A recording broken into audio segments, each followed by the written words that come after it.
Bapak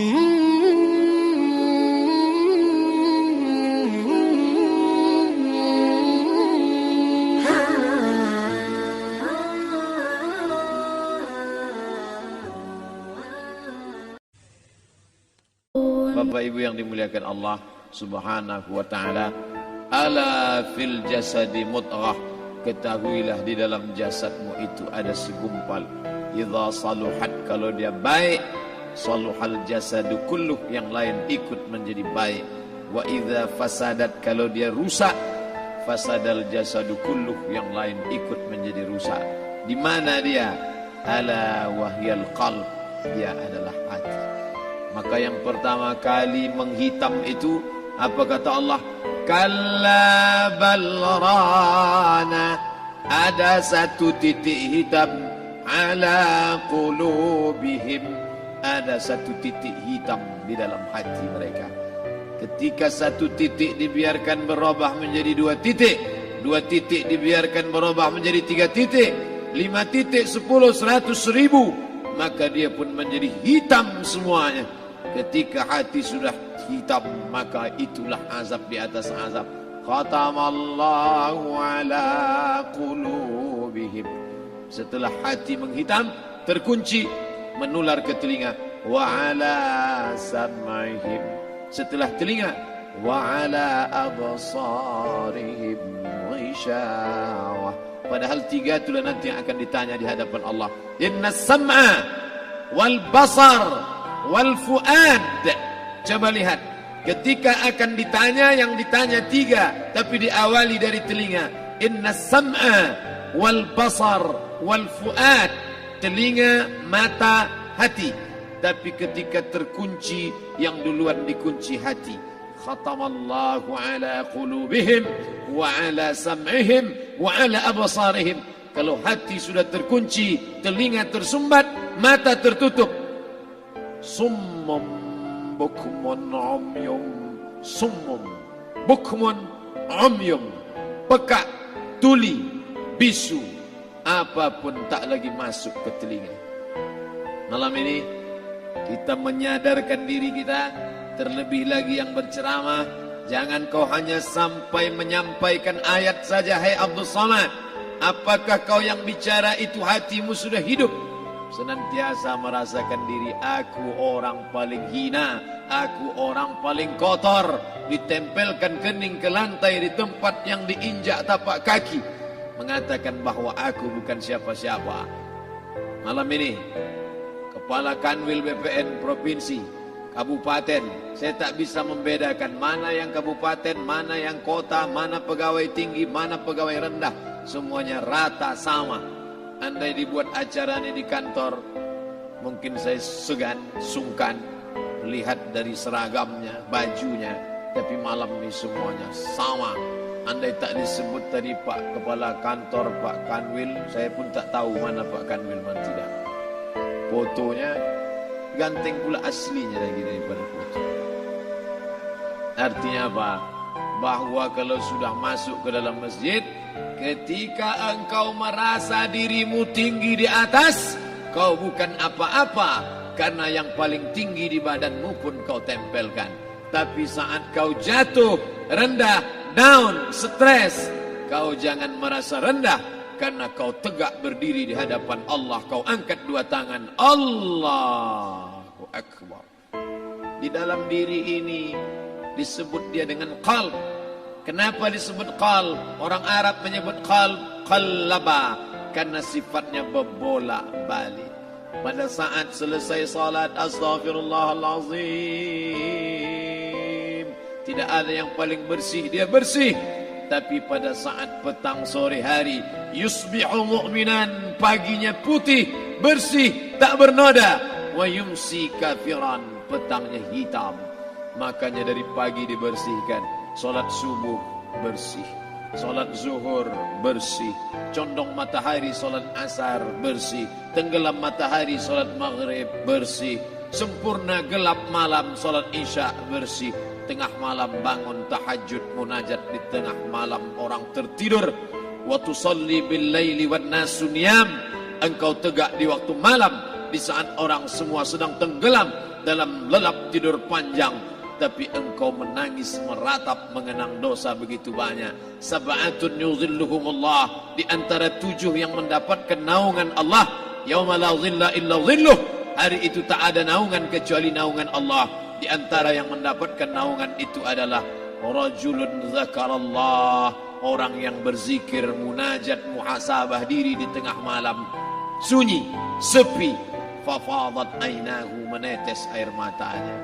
Berapa banyak sudah harta dititipkan Allah, berapa kupakai untuk zakat, wakaf, infak, sedekah, wasiat, hibah, ghanimah, harta rampasan perang di zaman Nabi. 7 harta yang akan menolong di hadapan Allah, 1 pun tak dipakai.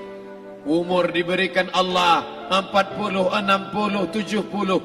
Berapa yang kupakai untuk menolong agama Allah? Berapa yang kupakai untuk mengingat Allah? Mata, tangan, telinga, kaki akan diminta tanggung jawab di hadapan Allah. Al-yawma nakhtimu ala afwahihim, mulut terkunci. Wa tukallimuna aydihim, tangan akan bicara. Wa tashhadu arjuluhum, kaki akan bersaksi di hadapan Allah. Siapa yang bisa menolong waktu itu? Kalau pernah tangan ini saat punya kekuasaan, 1 coretan tanda tangan bisa mempermudah urusan masjid. Sebutir kekuasaan yang dititipkan Allah bisa dipakai menolong agama Allah. Itulah yang akan menolong di hadapan Allah. Apa yang disampaikan malam ini, semua biaya pengurusan masjid 0. Itulah sesungguhnya yang akan menolong di hadapan Allah. Adapun harta yang disimpan, tabungan, deposito, tanah, rumah, kendaraan, semua akan tinggal menjadi harta warisan. Istri mengambil 1/4 kalau ada anak. Kalau tak ada anak, istri mengambil 1/8. 1 miliar 125 juta bulan untuk istri. Kalau dia tak tahu hukum gono gini. Kalau dia tahu gono gini, dia tuntut ke pengadilan, dipotong lagi menjadi 2, 500 untuk dia. Dari yang 500 dapat lagi dia 75, 575 bulan untuk dia. Sisanya 425 diambil anak laki-laki 2 kali bagian anak perempuan. Lalu yang kita bawa mati apa? Dulu dibangga-banggakan, dihormati, dimuliakan. Yang kami muliakan Al-Mukarram, Al-Ustadz. Tapi pada saat tiba masanya, yang kita bawa tak lain tak bukan innallaha la yanzuru ila ajsamikum. Allah tak menengok badan, fisik, bentuk tubuh, baju. Ini sampulnya saja. Wala ila suwarikum, Allah tak menengok rupa, wajah. Walakin yanzuru ila qulub. Hati kamu yang bersih itulah yang kau bawa menghadap Allah Subhanahu wa taala. Yauma la yanfa'u malun, harta tak berguna, wala banun, anak tak bisa menolong. Harta tak berguna, anak tak mampu menolong. Illa man atallah, kecuali orang yang datang menghadap Allah biqalbin salim, dengan hati yang bersih, hati yang tulus, hati yang memercikkan cahaya iman, hati yang bersih dari hasad, busuk hati, sum'ah, riya, takabbur. Itulah yang menolong di hadapan Allah Subhanahu wa taala. Tulang, kulu, kulit, darah, lemak, sumsum akan menjadi santapan cacing tanah. Begitu besok pagi pintu kamar tak bisa diketuk, istri bolak-balik membangunkan tak terjaga, dipegang pipi sudah sejuk macam es batu, tanda jantung tak lagi berdetak, maka darah mulai berubah menjadi nanah, busuk. 1, 2, 3 hari kalau tidak disuntik formalin, jasad paling busuk jasad manusia, karena semua dia makan herbivora, tanaman saja. Tapi kita ini omnivora, semua masuk. Maka begitu mati, paling bagus orang Islam paling cepat dikuburkan. Selesai acara pemakaman, habiskah masalah, muncul masalah baru. Disitulah kita baru sadar. Apa kata Imam Ali radhiyallahu an? An-nasu niyam. Semua manusia waktu hidup itu tidur. Bapak tidur, ibu tidur, saya tidur. Semua orang waktu hidup itu tidur. Falamma matu, Ketika dia mati, disitulah dia baru terjaga dari tidur panjang. Saat Israel mencabut nyawa, ditarikkannya adalah satu centapan yang kuat. Disitulah kita baru terjaga dari tidur panjang. Betapa aku meninggalkan salat, betapa aku tak berzakat, betapa dulu kekuasaan. Aku lulus umur 30, pensiun 58, 28 tahun apapun tak pernah kubuat untuk agama. Sibuk membesarkan anak, sibuk mengurus warisan. Anak pun tak ingat dengan kita karena kita lupa menanamkan pendidikan agama di dalam otak kepalanya. Andai dulu pernah dia dibawa ke masjid, andai dulu pernah dia dibawa umrah, andai dulu dia dimasukkan SD IT, SMP IT, SMA IT, Islamic Boarding School, dibawa ke masjid, takkan dia lupa mendoakan selesai sholat, Rabbighfirli wali walidayya warhamhuma kama rabbayani saghira. Harta yang banyak tak sempat menolong agama Allah. Anak tunggal semata wayang tak sempat dididik agama. Istri meninggalkan dalam keadaan stres susah hatinya karena dia tak diajarkan sabar menerima ridha ketetapan takdir Allah. Dan paling celaka, tak pernah anggota tubuh ini dipakai untuk berzikir, muhasabah, mengingat Allah. Tak pernah mata dipakai menengok Quran, kitab suci Allah. Tak pernah dipakai hati merenung sejenak. Apa yang akan kubawa mati menghadap Allah Subhanahu wa ta'ala. Malam ini saya tak minta diajak ceramah tentang hukum zakat, hukum puasa. Saya tidak diajak tanya jawab apa hukum unjuk rasa besok tanggal 4. Yang ditanya adalah bagaimana kita merenung sejenak. Abdul Somad, engkau berhadapan dengan para pegawai Badan Pertanahan Nasional Provinsi Riau, berkumpul 12 kabupaten kota. Ini orang-orang ngurus tanah, dari dalam tanah naik ke atas tanah, ngurus tanah, ngurus tanah, ngurus tanah, masuk ke dalam tanah. Abdul Somad dari dalam tanah naik ke atas tanah, ceramah, masuk balik ke dalam tanah. Yang kau bawa apa? Baju koko tinggal, peci tinggal, pakaian kehormatan tinggal. Yang tentara belum pernah saya diundang. Ustadz besok datang takziah, bapak tentara meninggal, tahu-tahu kain kapannya loreng. Tak ada. Yang kau bawa kain tidak berjahit, disobek, kerak.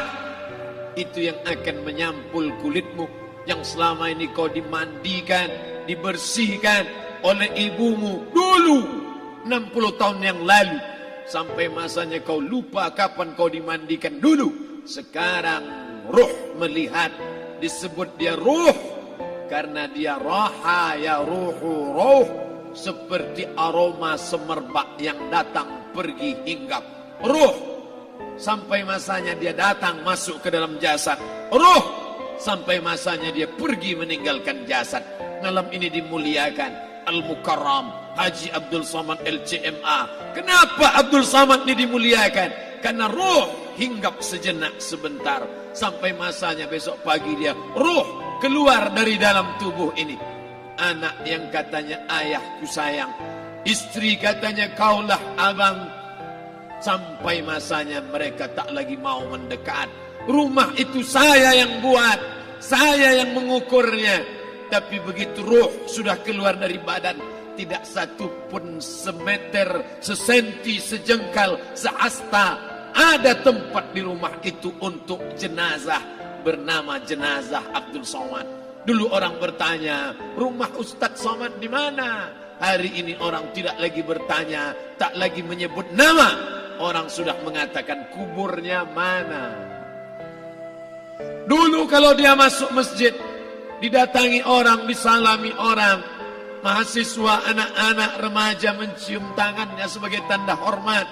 Tapi begitu diletakkan keranda, kita akan sholat jenazah nanti selepas sholat zuhur.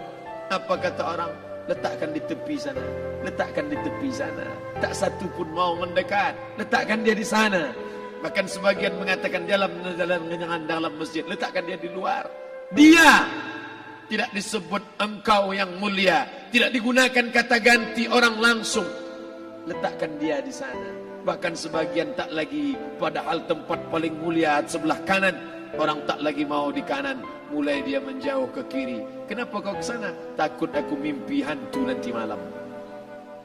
Mana kawan, sahabat, andai tolan, anak menantu, teman sekantor, semuanya pergi meninggalkan. Yang tetap dibawa, kalau pernah kaki melangkah salat berjamaah di masjid, kalau pernah tangan mengusap kepala anak yatim, kalau pernah tangan mengucap subhanallah. Nanti di akhir tausiah kita akan berzikir, munajat, muhasabah diri, berdoa, mengenang apa yang akan kita bawa menghadap Allah Subhanahu wa taala. Datang malaikat membawa kain kafan dari cahaya, akan menyambut ruh yang mulia. Hadis riwayat Ahmad bin Ambal dalam kitab Al-Musnad. Turun malaikat berlomba-lomba membawa kain putih dari cahaya, menunggu ruh akan keluar. Ruh menetes seperti embun di ujung daun. Daun tidak bergoyang, ranting tidak patah. Ruh menetes pelan turun ke dalam kain kafan, dibawa malaikat ke pintu langit. Tak sabar mereka menyambut. Inikah dia yang selama ini berjamaah? Inikah yang dulu ketika dititipkan kekuasaan menolong agama Allah? Kam min masyhurin fil ardi walam yakun ma'rufan fis sama. Berapa banyak yang masyhur terkenal di bumi, malaikat tak mengenal dia. Ini roh siapa? Tapi ini bukan LCMA, dia bukan ustaz, dia bukan ulama, tapi imannya dalam. Kekuasaan dipakai menolong agama Allah. Ruhnya keluar di bawah. Semua malaikat mengucapkan salam. Inilah orang yang selama ini kami tunggu-tunggu. Catatannya sudah lama. Setiap pagi petang, malaikat subuh membawa catatan namanya. Malaikat malam membawa catatan namanya. Kami merindukannya. Begitu orang-orang yang masyhur di langit, tapi tak dikenal makhluk bumi. Tapi ada sebaliknya, yang rohnya disentapkan, ditarik malaikat. Dengan begitu tarikan yang sangat kuat, Nabi bertanya saat Isra Mi'raj kepada mereka yang sudah mati ribuan tahun yang lalu, apa yang kalian rasakan? Yang satu mengatakan seperti tebasan pedang di tempat yang sama beratus kali. Yang satu mengatakan seperti kambing yang dikuliti hidup-hidup. Yang satu mengatakan seperti mata kail pancing ditarik dari kulit yang basah.